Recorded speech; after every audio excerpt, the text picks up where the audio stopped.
There's a creative genius within us all. But how do we wake it up? My guest today will share how to master discomfort and gently find your way to your most authentic life. Whether you're an artist or not, this episode is for you. Have you ever felt there's something more you're supposed to be doing with your life, but you're not sure what? Welcome to She Made It, the podcast that uncovers the journey to living a life that feels more like you.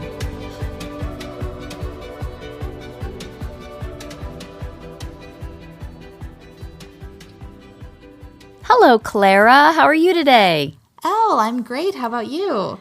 I'm very, very, very excited for people to get to listen to this conversation.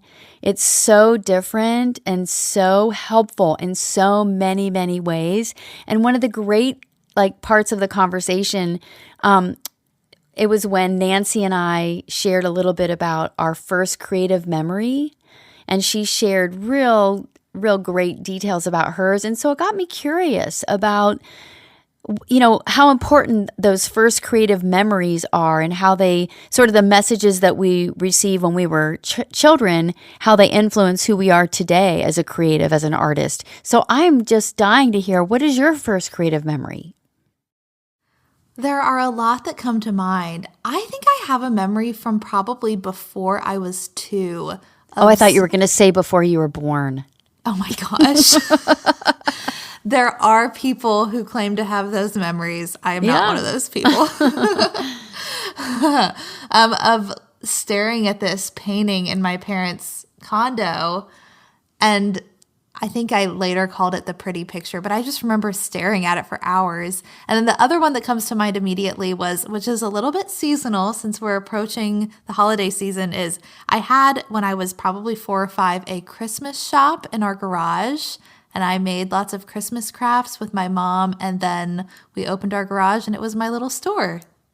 So really funny, because I was invited to go shopping at the Clara Christmas store. Oh, were you? I was. I don't think I was able to make it, though. I think I tried to shop online, but you weren't quite set up for that yet. Yeah, it was probably the year 2000, so. No, I do remember that. Your little entrepreneurial creative business. Yeah. Yeah, and that's funny because one of my first creative memories was, I have this, I don't think this is my very first, but a very significant one was also around the holidays. I would always make presents, make gifts for people. That was like my favorite thing to do, was make homemade gifts. Yeah, I love that. Today's guest is Nancy Hillis, a Stanford-educated existential psychiatrist and artist. She began her journey as a lover of the arts, but then she chose a career in the medical field before being called back to art. Now, with this unique blend of her background in psychiatry and art, she helps people overcome self-doubt. She helps them nourish their creativity, create with joy, and make art they love through her process called the Artist Journey.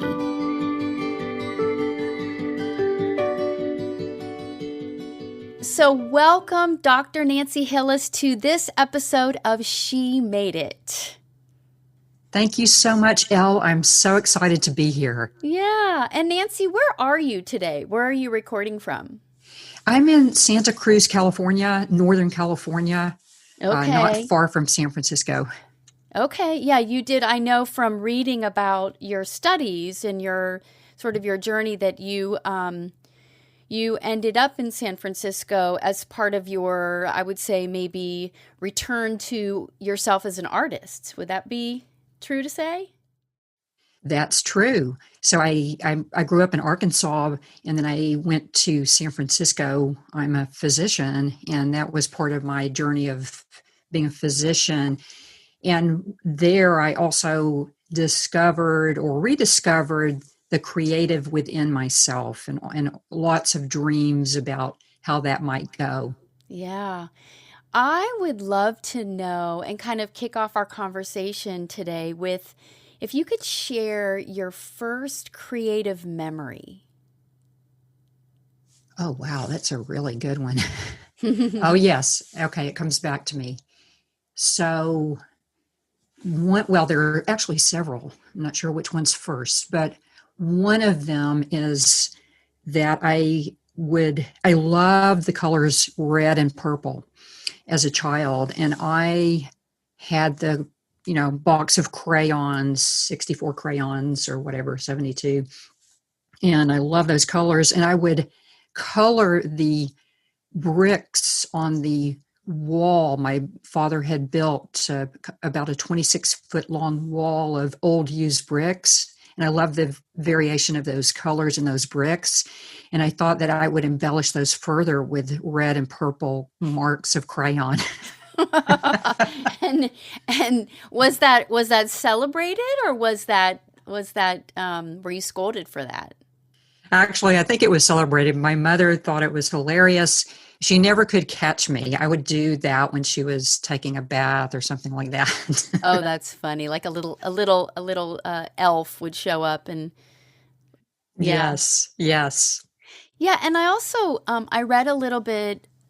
I read your bio on your website, and I also I read about the quilting, and I love the visual image of quilting and you as a little child sitting watching. I think, who was it? Was it your grandmother that was quilting? Yes. So we would go up to the farm at Tomahawk, Arkansas, and Granny and Papa would be there. And I was 4 years old, and my granny loved to make quilts from clothing. And I loved the idea of hand sewing, and I did various pieces, very colorful pieces together into crazy quilts. Mm-hmm. Yeah.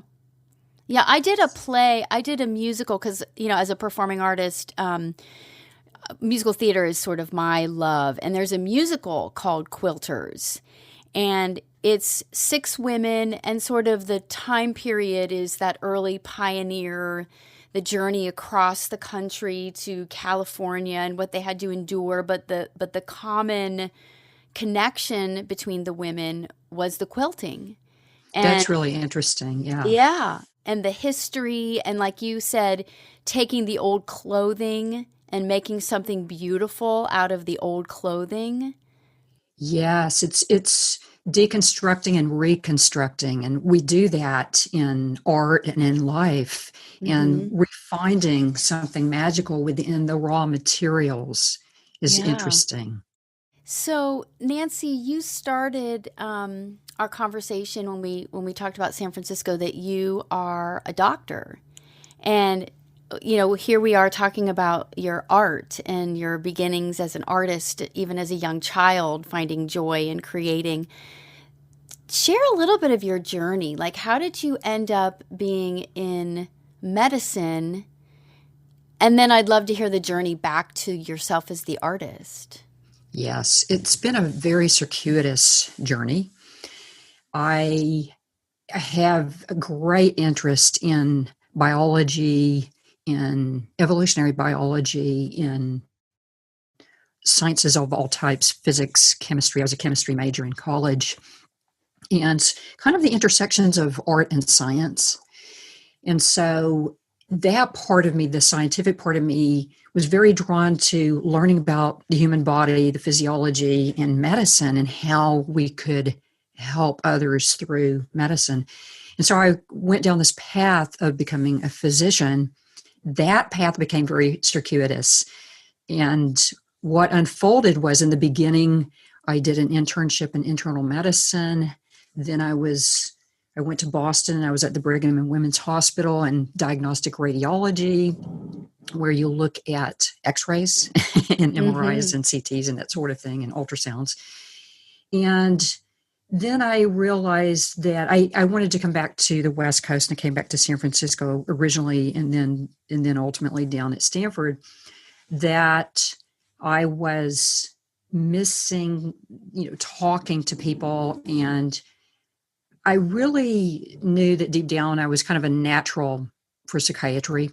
Mm-hmm. I'd always been helping people my whole life, and that came very naturally to me. And so when I left the Brigham, when I left radiology, a wonderful neurosurgeon there, John Shillitoe, who is kind of an eminence grise of neurosurgery, said to me, Nancy, you're going from shadows to nuances.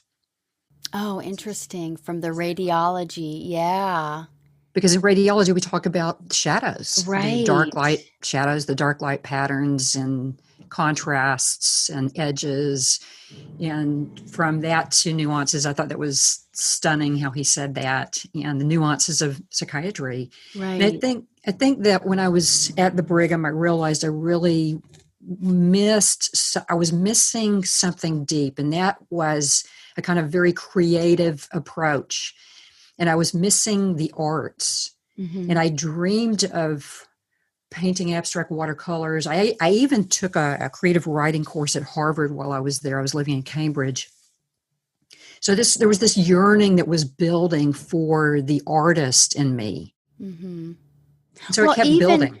yeah, and even in your, again, in what I read about you and that you spoke about as a child and looking at Rembrandt and doing the paint by number colors and dreaming of a life that didn't yet exist, that you believed was possible, which is so fascinating that not only psychiatry, but you're in existential psychiatry.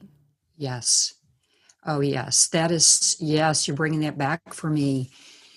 I would stare at the paintings, or they were reproductions, Rembrandt reproductions, and it was Girl with a Broom and Man with a Golden Helmet, and they were on either sides of these walls opposing one another, and the humanity in their eyes just seems so alive. And that's the thing about Rembrandt. I'm in love with Rembrandt. Mm-hmm. And the humanity in their eyes, it felt like they could come out of the canvas. So I would stare at them for hours and imagine them in my life. And that held for years. And I believe that we can have these early dreams, something that speaks to us. I think Camus wrote about this, about, there are these moments in your life, when your heart first opens. What is that opens you? And that we spend our whole lives trying to get back to that where your heart first opened. Right, that a person's life, yeah, that a person's purpose is nothing more than to rediscover, right? Isn't that what Yes, that says? Yeah. yes, that's exactly right. To rediscover that which opened your heart. And I believe that kind of the visual, whether it was the quilts or the colors or the Rembrandt reproductions or the paint by numbers, and I love the smell of the turpentine and the magic that unfolded, Yeah. as you painted there. And so that was very powerful. And I believe that if we can remember those first inklings, those first feelings of when your heart first opened, that which excited you, and refine that, it's waiting for you. And sometimes it may be years, it may be decades, but that's okay. It's still there. Mm-hmm. And what is existential psychiatry? Well, existential psychiatry is based in existential philosophy, and it's really getting at the human condition, that we grapple with the life, birth, death, life cycle, that we are mortal. And so what is it that is meaningful? And how do we move towards our most meaningful and alive life? Mm-hmm. I had the great honor to work with really the kind of father of existential psychiatry at Stanford, Irv Yalom. And it was such a powerful experience to be able to get to know Irv and work with him. And he asked me to be a co-therapist in a group therapy sessions that he was running. And it was just so amazing. What a lovely and humble man, and brilliant as well. Yeah. Yeah. And so as a psychiatrist and having these deep experiences with your teachers, and I'm sure learning about yourself as well. How did that help you find your way back to abstract art? Well, I think that as I was working with these concepts of existential psychiatry and working with patients and sitting in session and really observing how people were trying to, live their most meaningful lives, and it reawakened in me, what is my most meaningful life and where do I want to go? And so I think that helped. I think also that medicine and psychiatry in particular is very much an art. I mean, there's an art and a science to it, but there's a lot of art to medicine. Especially psychiatry, when you're talking about the unknown of, I mean, each human being is so uniquely and individually made, and stepping into kind of like the inner side of the human, and how do you support them, and and how does creativity play a part in that? Because I feel like that's where you really, that's how it's all sort of come together. Is there's the existential psychiatry, there's that deep inner work, there's that expression of ourself. So what is that to you? What is creativity to you? Which that's a big question, I know. Yeah, it is a big question. Well, it is, to me, it's about getting at meaning and finding the aliveness that is in you that gets expressed through, discovery, tapping into the mystery of what it is to be alive and to be a human. And that is so exciting. And I believe that creativity is threaded through our lives. We're all creative. And there's so many ways of being creative. And I'm particularly struck by bringing together disparate elements, such as various intersections from science and art. And for example, this is a creative conversation right now. Yeah, because we don't know where this is going, do we? No. And I love that. Yeah. Years ago, I had a television program I put on for a while. It was a community television program called Creativity and Consciousness, because I got very interested in interviewing artists on their creative process. And the way I set that up is to literally step in there not knowing what was going to happen. And to me, this is the ultimate in creativity, is to not know. It's stepping into the unknown. And it really is getting at ultimately something I've been talking about recently called the adjacent possible. Yeah. I actually was going to ask you, I wondered, you have so many valuable bits of information. And I want to get to the adjacent, what do you say? It's the adjacent possible. Is that what you said? Yes. Yeah. Yeah. But before we go to that, what I'd love to hear from you, from your experience of talking to artists, helping inner artists be birthed and come forward. Do you believe that we're living creatively starved? Do you believe that's an epidemic? And if so, why? Right. Well, I do think that particularly here in the United States, that this is a problem. That is that oftentimes I think the arts get shut down in various places.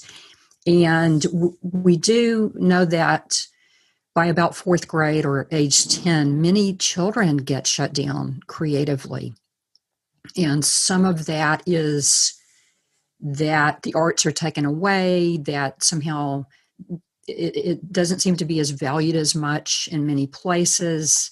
And it's happening right at a time when the child is in the grade school years, kind of very interested in rules and constructs. And so it's like almost like the perfect storm of shutting down the child creatively. And yet we need creativity so much for innovation, for solutions, problem solving,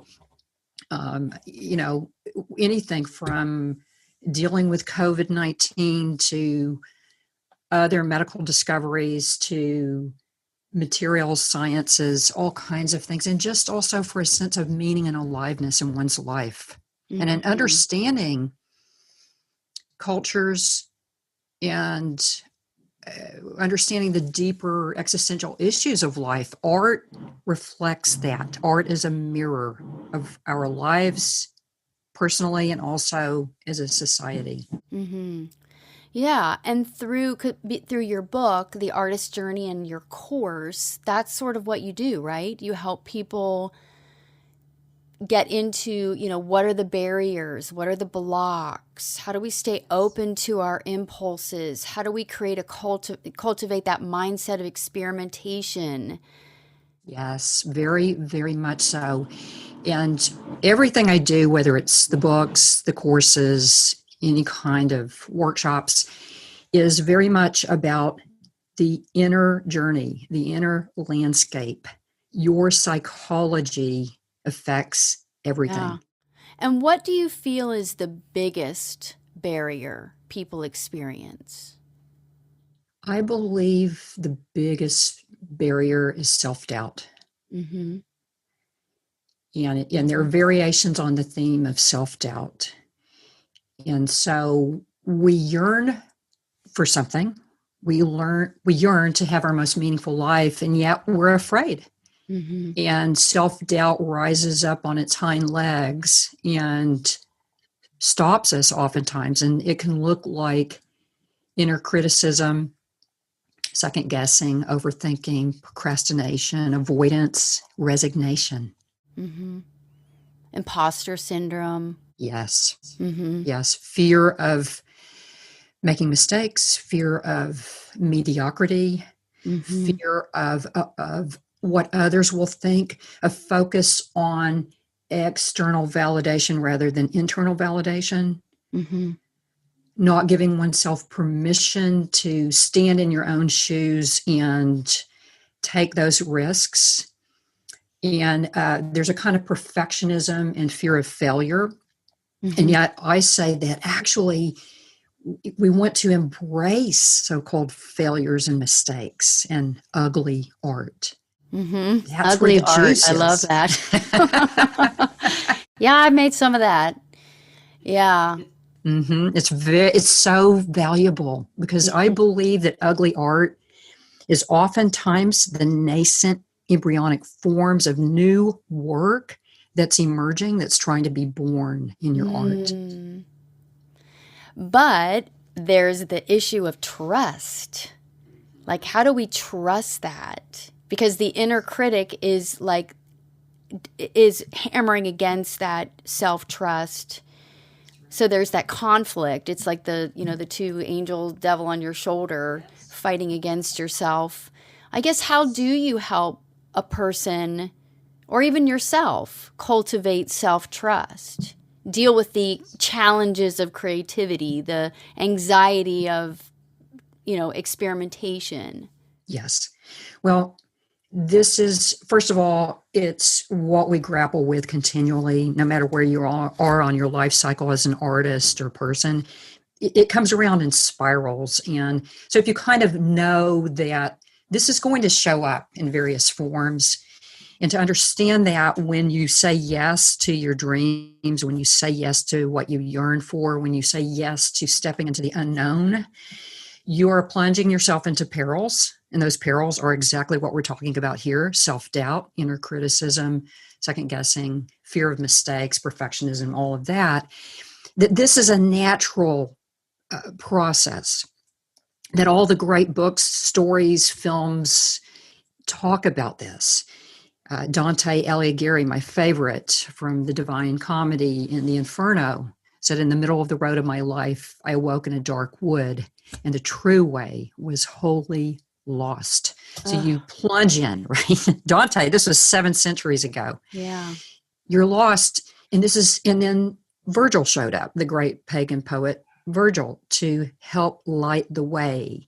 And so guides show up, friends, other artists, mentors show up, and we also ultimately have ourselves, because the other part that we're talking about here is that in all these great stories, there's the moment, the dark night of the soul, the moment when you must face yourself. And that is pregnant with possibility of the transformation on the other side of the greatest self-doubt. When you face yourself and you wrestle down the dark angels of despair and self-doubt, is that the possibility by facing yourself is believing in yourself, is trusting, is like going to that place where you allow yourself to trust yourself. And even if you do that a tiny bit, that is so powerful, and that you're building this repertoire of self-trust, and then you return back to your life, and then it begins again. Yeah. So what I love about, first of all, it feels like there's a tiny bit of me that's sad that you don't ever really arrive at that master of trust, that it is a process, a spiral, like you said. And we talk about the hero's journey, and it's the hero's journey, and it's the hero's journey again, and the hero's journey again. And that's right. And it's that continual process of spiraling, and hopefully you're spiraling up. And even if you slide down, you can still stay on the spiral. Well, it's interesting, because this maps onto something very interesting to me from calculus, interestingly enough, and it's called asymptotic functions. And this is a curve that goes up rather steeply, where you're going from one node to a next.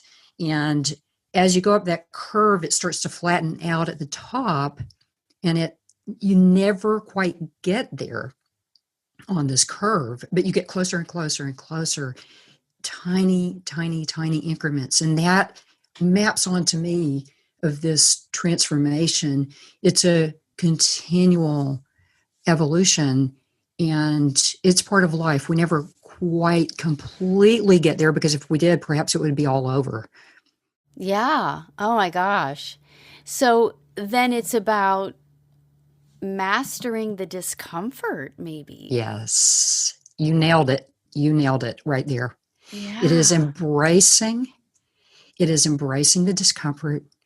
It is knowing it's coming, and actually that's fine. In fact, even saying, fantastic, here it comes. The discomfort, the ugly art, because when we create this ugly art, it feels uncomfortable. We doubt it. And yet I've had experiences personally, and I talked to numerous artists who have had this experience where you create a painting, for example, and you hate it, and it's ugly, and you're embarrassed by it. It's unfamiliar, and you put it away.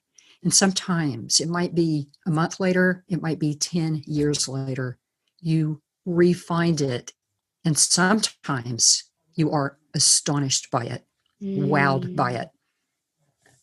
But you see, it's kind of out there in your future. Perhaps you're not quite ready for it at the moment, but it has a message for you, just like dreams have messages for us. And if we can write down those dreams and not necessarily reduce it down to an analysis, but rather let it live and let it be, and let it have innumerable possibilities of what meaning, it may speak to us for decades. Yeah. So I guess the question is, how do you build the resilience to stay in it? And do we ever get in, because you hear people talk about the flow. Yes. Well, I believe it's helpful to, first of all, understand what we're talking about here, and to get support for what we're talking about here, which is embracing the discomfort, which is embracing the unknown, which is embracing vulnerability, all of that, to have a community where you can talk about that is very helpful. To have someone, a guide like Virgil is helpful. To have books and materials to help you is helpful. And then it really becomes about getting in there and grappling with it. And in painting, we talk about getting in there and starting, creating many starts, painting a lot, painting every day if you can, because the pros paint a lot. And it's by getting in there and doing it, by facing it, that you, as you keep grappling with yourself, you get more resilient at this. You strengthen yourself, whether you're a swimmer and you need to go to the pool and swim every day, or you're an artist, or you're an actor, whatever it is, that's why you've got to show up and get on the work so that you can wrestle with this. What do you do on your bad days? Well, on bad days, I love to go for walks. Now, I go on walks on good days too. But walks are so powerful for me. So I love to walk because that opens it up for me. It gives me a lot of space of almost like meandering and wandering and wondering as well. And perspective, probably. You know, it's like getting out of your head, getting out of the canvas, lifting your head up. It really is, Elle. And the other piece that's powerful for me is the cello. I started learning cello when I was 50, and just for the sake of learning something new. And that also takes me outside of my head too. It's a different experience from painting. Yeah. I mean, and really walking as well. It's like getting the body involved. Yes. Tell me about and I'm sorry I don't have this, the adjacent possibility. Yeah. What's the adjacent possibility? Because I know you talk a lot about activating the canvas, activating your inner artist, your inner journey. So I'd love to hear sort of your philosophy on how you guide people through this process. Okay. So let me back up then and tell you about something that came to me quite recently. I was trying to hone it down, simplify it down to the elegant solution of, okay, what is it that we're doing here? How can I understand the life cycle of what's going on for artists to try to help them through this process? And so I developed something called the IC creativity methodology. So ISEE is the acronym. So the I is the overarching inner journey that our psychology affects everything. How we think about ourselves, how we talk to ourselves, the inner narrative, all of that, the inner landscape. And then there's 3 actions that are happening that I see in artists.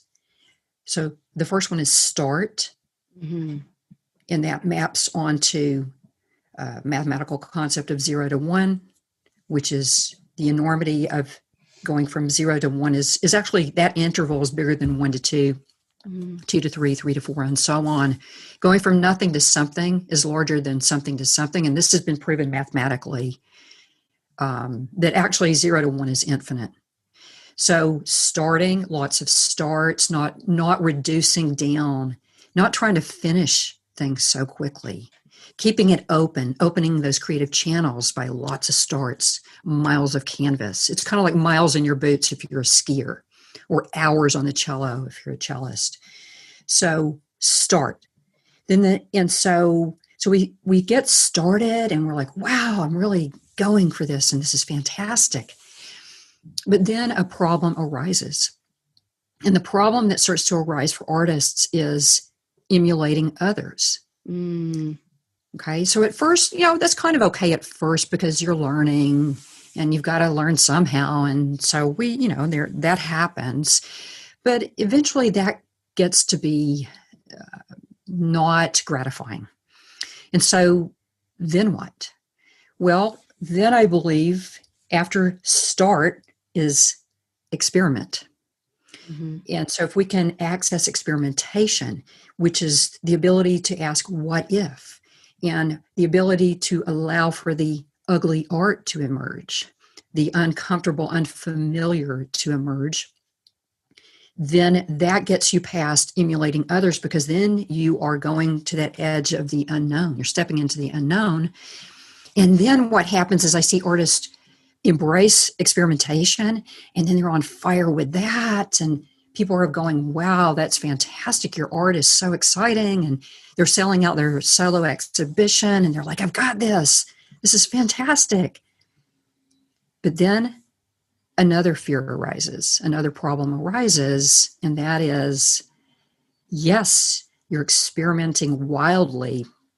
However, now the problem is not that you're emulating others, but rather you're emulating yourself. Mm. Because what happens there, Elle, is that we start to win. I call it a success disaster, where, you know what I mean? We're winning. And it's like, oh, wow, I love that painting. Do you think I can do that again? Right. Maybe I can do another painting just like that one that sold. Maybe I can do a whole series that sells out again. And then what happens is fear arises, and we start to repeat ourselves. So it's not complacency. It's not like a plateau. It's fear of continuing. Yeah, because it really, this is what happens. And this happens along the path as you keep going, is you'll create this amazing painting. And then the fear arises, oh, is that a one-off? Can I do this again? Yep. Yeah. Or is that just a one-trick pony? Right. And so that fear arises for very, advanced, experienced artists, especially when they get known. Mm-hmm. And it can stop them in their tracks, and they just start repeating themselves. They won't get off the dime. And I've seen this with amazing artists, and it's deadening. It is deadening. And I know as an actress, we always say you're either on your way up or on your way down. Wow. So there's that fear of like, okay, am I on my way up here, or is this like Yes. the turning? What part of the trajectory am I on here? Right. So here's where the next piece is, this third piece, evolve. So evolve. And extrapolating from theoretical evolutionary biology, a concept called the adjacent possible. And it was developed by my partner, Dr. Bruce Sawhill, and Dr. Stuart Kaufman at the Santa Fe Institute in the 90s. And it's the concept that, I'm extrapolating it over to creativity, but it's the concept that when you make a move on your canvas, you make a stroke, you make a move, that action opens up a series of paths of possibilities that were not only invisible before, but didn't exist before. Your action creates existence itself, and it's co-creation, it's co-evolution. You are evolving that work of art. You're deeply in the unknown, and your action opens up almost like a web of possibilities that didn't exist before. Right. Just by taking the step. Yes. Yeah. And so when you really kind of start to get that, that's scary though. I feel like all of this is so applicable to our lives. Especially in the midst of this crazy uncertainty that we're living in currently with COVID and all that we knew has changed, some for amazingly good and some for we don't know yet. Yes. But it's the ability to move. Yes. And embrace the unknown, and embrace creativity and innovation, and embrace so-called mistakes and ugly art, which translates over to, so-called mistakes in life. But this is where innovation comes. And this is where people get stuck. Yes, they fall back on replicating what already is. And I talk about who's saying what's on the menu. Are you just allowing someone else to dictate what is on the menu, or are you writing the menu for yourself continually and continually evolving that? So there's this really interesting story that relates to this of there was a Danish architect named Jørn Utzon, and this was at a time when there was a contest for the Sydney Opera House. Okay, this is before the Sydney Opera House was, built. And he had an idea. And his idea was based on this concept, it's French, the monocoque. And the monocoque is kind of this all-in-one piece. It's like the shape of the egg. This, that this form is perfect. And the monocoque idea had been used in kayaks and single hull boats and in aircraft. And he took this big idea and he translated it into architecture. He had a vision of this structure that had never been built before, nothing like it ever, with the eggshell type structure, almost like a sail type structure as well. And he didn't know how it was going to be built. And in fact, they had a lot of problems. He won the exhibition, he won the competition, but then they didn't know what to do. They had to bring in structural engineers, and now you know what the results are. It's probably the most famous modern structure of our century, and unique. It's so unique because he didn't just go along with what had been done before. He broke the rules. He came from the big concepts rather than just surface techniques, rather than the typical structure based off of what was done going back to medieval times. He actually did something very different. And so that's what creativity asks of us, is to stand in our own shoes and break the so-called rules that other people have laid down. So my question then is, how do we take that first step?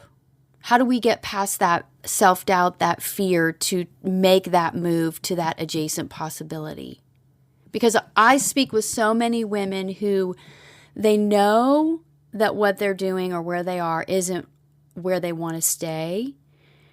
And they don't, either there's the fear of taking that action. How do you do that? Yes. You see, it comes back to psychology. It comes back to the inner journey, to the inner landscape, to your narrative, to what you're saying to yourself. And we get at, really, we're talking about a growth mindset. Carol Dweck's work at Stanford on growth versus static mindset. Yep. It really comes down to that inner narrative of what are you saying to yourself?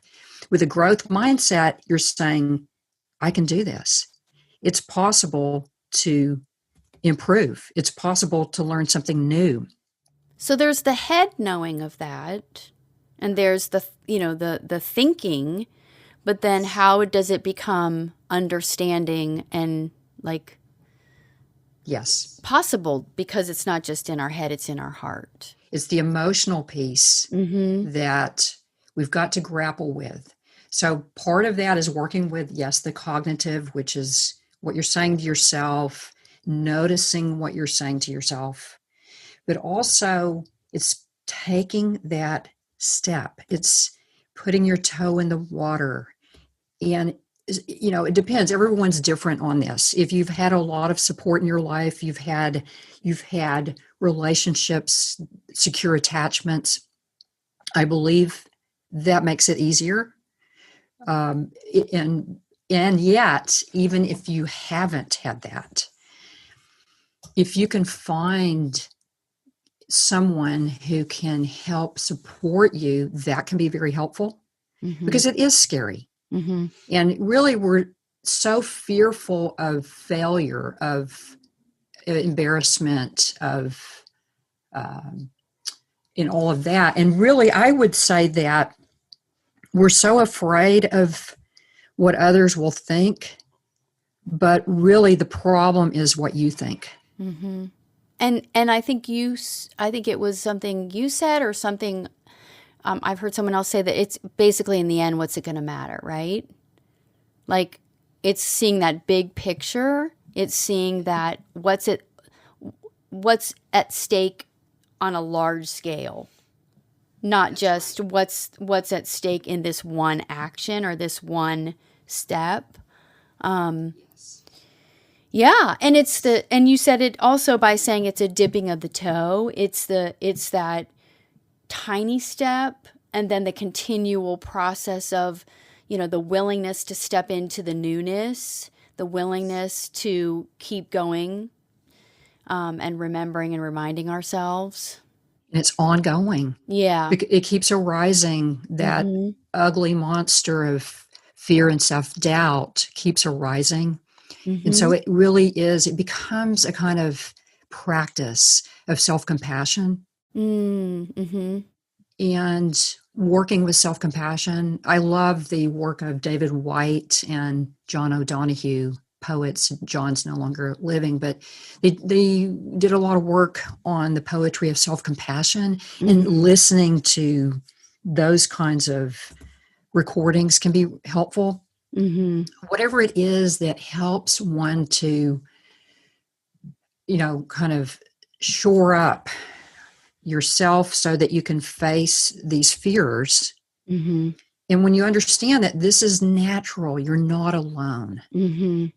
And, I do a lot of work with artists on embracing ugly art, because I believe if, when the artist can really get that and get the value of it, all of a sudden there's a levity, and they start laughing, and it's actually not so unbearable to get in there and have a quote unquote failure. And you really see the value in that. The more you get in there, those little steps, and if you can have somebody holding your hand, that's fine. That's really what I'm doing, is helping people continually holding their hand in a way to go ahead and take those risks, allow for the ugly art to emerge, and keep going anyway. And then feeding yourself, like you said, feeding yourself words of compassion, the reminding of yourself that it's a process, because it's the inner critic, the ego, the head that wants to come in and attack. Yes. What it is that, well, this is what I've seen for years in psychiatry, is that a person might come in and say, so-and-so said this terrible thing about me, and it just feels so awful. And we look at it, and yes, somebody said something. Okay. And yeah, people, as an artist, there are going to be plenty of people who criticize your art, or don't like it, or feel ho-hum about it, whatever. That's their issue. The issue is when a part of you joins their criticism. And then you're fighting yourself, because there's this part of you back here that's going, no, really, I think it's good. And then this other part of you has joined them and says, yeah, this isn't good. And you're fighting not them, but yourself. Yeah. So it's the ability to detach a little. Yeah. Step back, evoke the witness, the observer. That's mindfulness. That's bringing in mindfulness. And really, with the mindfulness, we want to bring in self-compassion. So a lot of the work I do with artists and with clients in psychotherapy is cultivating self-compassion. And it's a practice. You have to practice it. It doesn't necessarily just happen. So good. I could talk to you for hours. I'm so fascinated in your approach to creativity, to art, to, I think, really growth. You talked about a growth mindset and evolving and developing as the most authentic version of ourselves, which I think is expressed through our creativity. But if you're not specifically a creative, like you're not I mean, I believe, and I think you said too, everyone is an artist. There's creativity within each of us due to just the design, who we are as, designed human beings. But even in just life, some of the things you talked about are so, so valuable. Thank you so much, Elle. I love your thoughtfulness, and I love this creative conversation we're having. Yeah. So Nancy, if people want to learn more or they want to take part in one of your courses or even, reach out to you, I guess, do you still do psychotherapy? I do. Mm-hmm. Yeah. So I'd love for people to be able to reach out to you for more support, information. Thank you. Yes. So I can be found at artistsjourney.com, artistsjourney.com, or nancyhillis.com will also take you to my website, and it's all there. Mm-hmm. And you have a ton of free resources. Yes, I do. And so you can find that on the website. You can get free worksheets. I've got a free 7-day email course, which many people have enjoyed. All kinds of goodies are there. Mm-hmm. Yeah, you're very generous with your knowledge and your wisdom. And then you have some exciting things coming, you have your course, but you have some new projects coming, right? I sure do. So right now, one of the things that's happening is I'm working on a new book that will be coming out probably by January. Mm-hmm. And this will be about the adjacent possible. And that's January 2021 for those of you who, are in listening at a different time. Yes. And then the other thing is I am launching a program called Studio Journey Masterclass. And I'm so excited about this program. It will begin in January 2021. And we're having artists joining us right now as we're moving into this launch. And this is it's a 12-week intensive program. And then you have a year of ongoing support. And I get in there and have live calls, and we explore deep principles and concepts in abstract painting. Mm-hmm. And always is the inner journey, the adjacent possible, and this icy creativity methodology threaded through the whole program. Yay. So good. So, so, so good. Well, Nancy, it was a pleasure connecting with you today, and I really look forward to see what's coming in January, and thank you for joining me. Thank you so much, Elle, and I appreciate you and the beautiful and meaningful work you're doing to help women. Thank you. Yeah, thank you.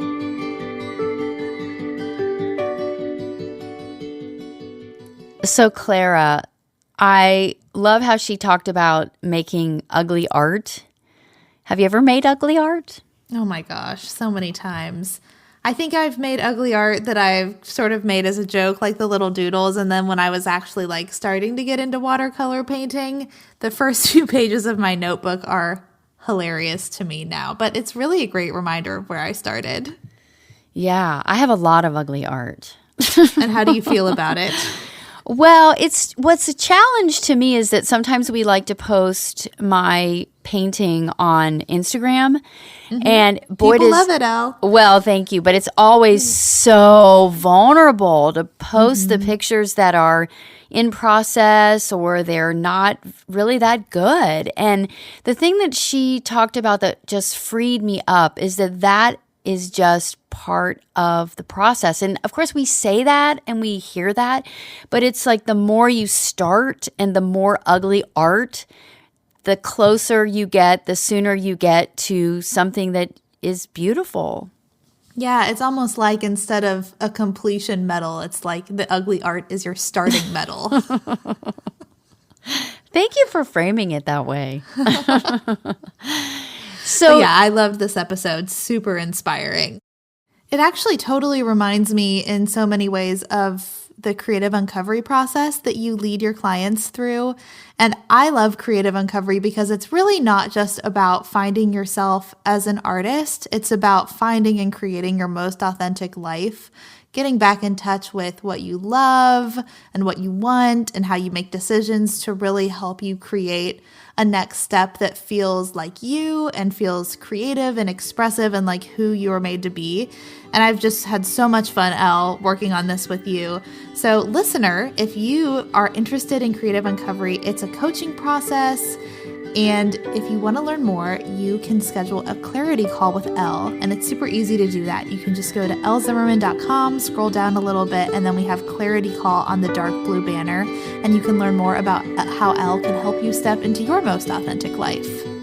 Thank you so much for joining us on this episode of She Made It. Have a great day.